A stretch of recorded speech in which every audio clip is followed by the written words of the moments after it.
This is the AMGO Super Shade Sail. The built-in cable wire design has been a true revolution in shade sails, as it allows the cable to wrap around the edges and corners as a single, strong piece, channeling all the pulling force to these points. This means that the shade sail is able to withhold higher winds and more pulling force, making it more durable.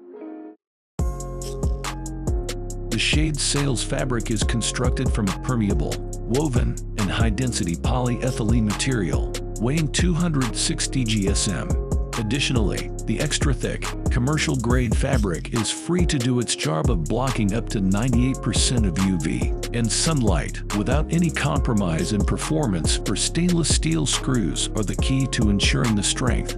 The shade sail's ability to significantly reduce the temperature by up to 15 degrees makes it an ideal solution for outdoor areas located in hot climates.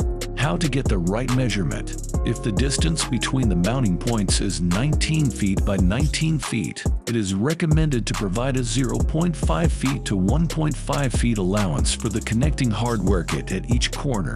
A 17 feet by 17 feet shade sail would be suitable for a mounting point distance of 19 feet by 19 feet, with the remaining gap filled using adjustable mounting hardware kits. This will allow for a secure and snug fit of the shade sail. Yes, using extension cables is another option for connecting the shade sail with the mounting points. This can provide additional flexibility in installation, especially if the distance between mounting points is not standard or if there are obstacles that need to be worked around. Welcome to contact us 888-789-1123, and our website is www.shopamgo.com.